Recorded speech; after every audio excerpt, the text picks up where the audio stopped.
네, 1시 42분 지나고 있습니다. 연예 문화 이슈를 폭넓게 알아보는 시간 하재근의 문화살롱 하재근 문화평론가와 함께합니다. 어서 오세요. 예, 안녕하세요. 예.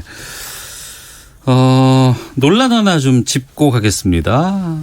한 유명 배우의 프로포폴 불법 투약 의혹이 확산되고 있고 일각에서는 이 연예인이 누구냐 이런 그 프로포폴 연예인 찾기에 나서면서 2차 피해 우려가 커지고 있다고 하는데 이 어떤 사건이에요?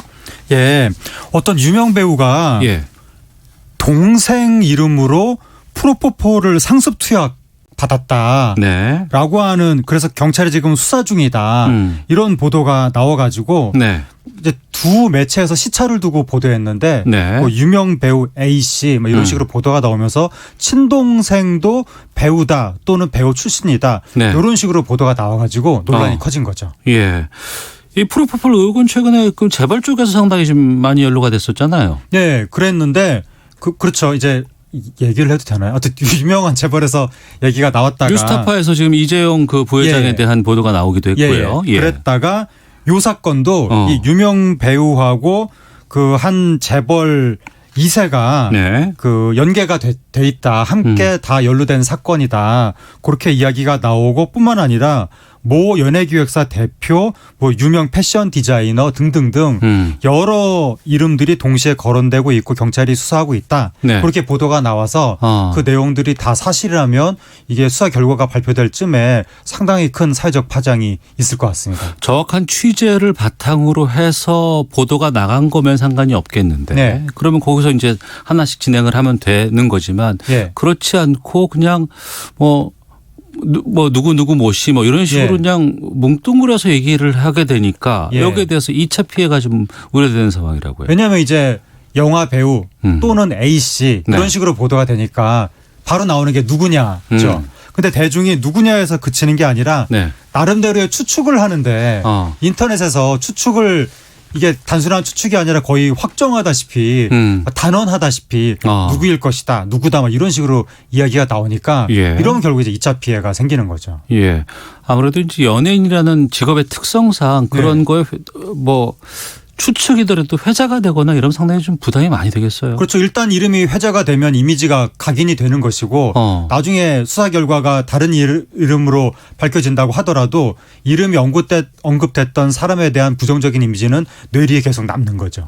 게다가 저는 아닙니다라고 해명하는 것도 또 좀 우습기도 하고. 이렇게 이제 소문만 퍼지고 있는데 갑자기 누가 나서서 저는 아닙니다 이러면 갑자기 그 사람으로 확정이 되는 듯한 예. 그런 느낌이 되기 때문에 또 많은 분들이 아니땐 굴뚝에 연기나랴 이런 생각들을 하니까 굉장히 좀 피해가 커집니다. 이렇게 소문이 난무하게 되면. 뭐 누가 뭐 거론된다 이런 건 저희가 지금 알려드릴 상황은 아닌 것 같고 네. 중요한 것은 이 프로포폴 논란이 왜 이렇게 일파만파 퍼지고 있고 네. 왜 이렇게 의혹들이 되풀이되는 걸까라는 부분들을 네. 지금 저희가 좀 집중해 보려고 하거든요. 그러니까 프로포폴이 원래 마약류가 아니었거든요. 네. 2011년에 우리나라에서 마약류로 지정을 한 거예요. 네. 사실은 지정이 안 된 나라도 있는데 그러다 보니까 이게 마약이 아니라는, 그러니까 마약이라는 경각심이 좀 약한 거고 그다음에 2011년 지정 이전에는 자유롭게 접근할 수 있었으니까 네. 그때 특히 연예인들이라든가 불면증에 시달리는 분들 많잖아요.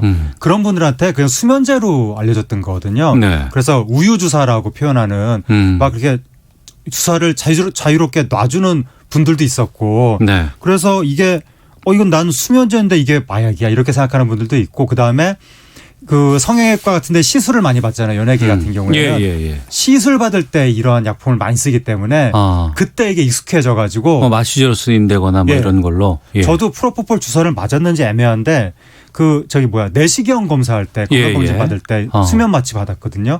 그럴 때도 이런 약품이 쓰이는 것이어서 많은 사람들이 이거는 내가 옛날부터 써왔던 약품인데 네. 이게 마약이지? 라고 하면서 좀 이렇게 경각심 없이 쓰는 경우가 있는데 그땐 그랬다고 치더라도 이게 한번 커다랗게 문제가 됐었잖아요. 문제는 이게 예. 아까 제가 수면 마취제로 쓰이기도 한다고 말씀드렸잖아요. 이걸 의사가 옆에서 지켜봐야 되는데 사람을 진정시키니까 너무 진정시켜서 이 마취 도중에 무호흡 상태에 빠질 수가 있거든요. 예. 그럼 사망하는 거예요. 그래서 의학적인 설비와 의료진이 옆에 다 있는 데서 해야 되는데 이게 막 마구 범람하게 되면 마구잡이로 그냥 놓는다는 거죠. 예. 그럼 큰일 나는 거고 마이클 잭슨도 프로포폴 주사 맞은 상태에서 사망했다는 설이 있고 그리고 이게 가끔가다 한 번씩 의료적으로 그 의사의 판단에 의해서 맞는 거는 그럴 수 있다고 치는데 남용하게 되면 네. 내성이 생겨가지고 아, 그래요? 예, 그럼 계속 더 많이 맞게 되고 결국 여기에 의존하게 되고 예. 중독성이 생겨서 불안, 우울 이런 게 생기면서 결국에는 건강에 크게 해로울 수 있기 때문에 이걸 국가가 관리하는 겁니다. 예, 마약이고 이걸 그냥 어떤 처방이 없이 하게 되면 불법이잖아요. 예, 이게. 그렇습니다. 마약류입니다. 한마디로. 예, 강력한 처벌이라든가 조치가 좀 필요하지 않을까 싶은데 어떻게 근데 보세요? 문제가 예. 2013년에 국내에서 유명 연예인들 프로포폴 상습투약 사건이 있었는데 네. 대표적인 뭐 장민혜 씨, 이승현 씨, 박시연 씨 등등등 대부분이 집행유예 판결을 받았고 그다음에 작년에도 서울 강남에서 3개월 동안 프로포폴 투약으로 5억대 수익을 올린 의사가 적발이 됐는데 네. 집행유예 판결이 나왔습니다. 아, 그래요? 예, 그러다 보니까 물론 최근에는 징역 10개월 뭐 이런 판결도 나온다고 하는데 여전히 지정은 마약류로 해놓고 처벌은 솜방망이 처벌이 아니냐. 네. 그러니까 이게 근절이 안 되는 거 아니냐. 그래서 처벌을 좀 강화할 필요가 있어 보입니다. 알겠습니다.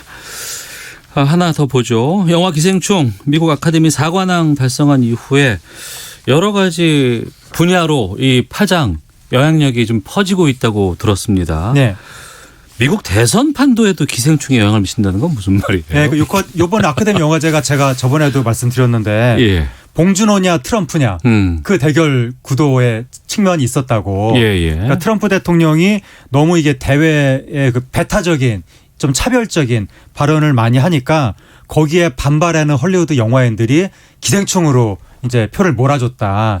거기다가 이제 봉준호 감독이 이런 얘기도 했잖아요. 누구는 장벽을 쌓지만 우리는 장벽을 허문다.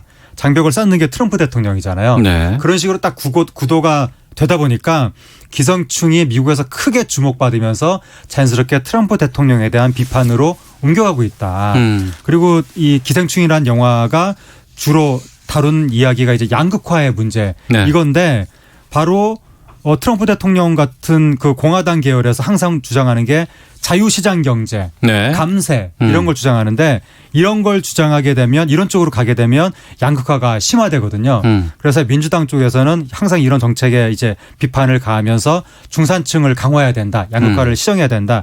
이렇게 주장하는데 이게 기생충으로 인해서 이런 양극화 문제가 화두가 되면서 이게 이제 자연스럽게 미국 대선 판도에도 영향을 조금이나마 미칠 것 같습니다. 네. 일본에서도 기생충이 흥행 1위까지 올랐어요? 네. 이례적으로 지금 헐리우드 대작 다 제치고 흥행 1위에 올랐고 예. 역대 우리나라 일본 흥행 1위가 손예진 씨 나온 내 머릿속의 지우개거든요. 예. 한 300억 조금 넘게 됐는데 2위가 배용준 손예진 씨 나온 외출 네. 300억 조금 덜 됐는데 기생충이 개봉한 지 얼마 되지도 않아서 벌써 지금 268억이기 때문에 조만간 역대 1위 기록을 세울 것 같습니다. 네. 그리고 기생충을 국제축구연맹이 언급했다는 거 이거 무슨 말입니까? 손흥민 선수가 최근에 한국인 프리미어리그 아시아인 네. 프리미어리그 통산 최대골 기록 세웠잖아요. 예. 51골 기록 세웠잖아요. 그 축하 메시지를 냈는데 피파 국제축구연맹이 내용이 뭐냐면 영화 기생충이 아카데미 시상식에서 역사를 새로 쓴 데 이어 손흥민이 한국 축구사에 한 획을 그었다라고 기생충 얘기를 그러니까 거의 외국 사람들은 한국 하면 지금 기생충부터 떠오르는 것 같습니다. 예. 네, 그래서 기생충이 굉장히 한국 브랜드 인지도를 높이는데 혁혁한 공을 세웠다. 네, 그런 느낌이 들고 조금 전에 일본 얘기하다 말았는데 예. 일본에서도 이렇게 크게 화제를 모으는 게 일본이 원래 중산층 사회였거든요. 예. 그래서 1억 총중류라고 했었거든요. 그런데 최근에 1억 총중류가 깨졌다. 이제는 격차 사회다. 이제는 하류 사회다. 네. 중산층이 하류가 됐다. 그런 이야기가 나오는데 일본도 그렇게 양극화 문제가 심화되고 있기 때문에 기생충이 공감을 받는 것 같습니다. 네. 우리 영화에 대한 관심이 높아지면서 기생충뿐만 아니라 다른 한국 영화들도 많은 관심을 갖고 있다면서요. 네, 기생충이 이제 한국의 영화에 대한 관심도를 높이니까 다른 영화도 다 지금 관심을 받고 있는 거예요. 네. 그래서 로튼토마토라고 하는 유명한 외국의 사이트가 있는데 거기에서 한국은 최고의 영화를 만드는 나라다라고 하면서 이번에 기생충을 계기로 한국 영화 30편을 소개를 했고 여기에 뭐 이제 친절한 금자씨, 뭐 올드보이 등등등 이렇게 소개가 되고 그다음에 외국의 잡지 데이즈드라는 곳에서도 예. 한국은 할리우드다. 할리우드에 빗대서 그러면서 뭐 쉬리, 웰컴 투 동막골, 달콤한 인생 이런 영화들을 봐야 된다. 이렇게 한국 영화들이 지금 재조명 받고 있습니다. 네. 좋은 것도 많이 퍼지고는 있지만 또 이 기생충의 흥행과 성과를 낼름하기 위한 또 그런 좀 안 좋은 것도 좀 많이 있다면서요. 그러니까 정치권에서 특히 이제 논란이 되는 게 한국당에서 예. 기생충을 막 축하하고 뭐 CJ 그룹이 큰 역할을 했다 이런 식으로도 이야기를 하기도 하고 예. 또 대구 지역 한국당 의원들이 봉준호 마케팅에 나서서 뭐 영화 박물관, 봉준호 박물관 만든다 이런 식으로 이야기를 하고 하니까 많은 사람들이 여기에 좀 이제 빈축을 보내는 거죠.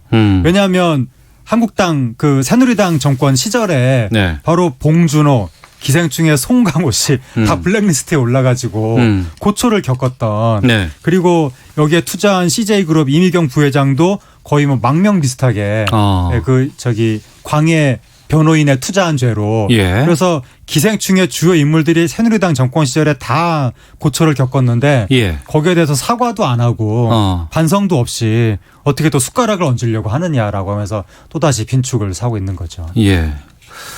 당명이 그리고 이제 바뀌었습니다. 미래통합당으로. 자, 전 세계적으로 상당히 우리나라 문화적 영향력이 좀 이렇게 확산되고 좀 인정받을 수 있는 좋은 기회가 된 것 같기도 하고 예전에는 뭐 툭하면 그냥 두유노 싸이 막 이렇게 썼는데 이 두유노 클럽에도 지금 봉준호 기생충이 가입하게 된 거 아니겠습니까? 그렇죠. 어떻게 보세요?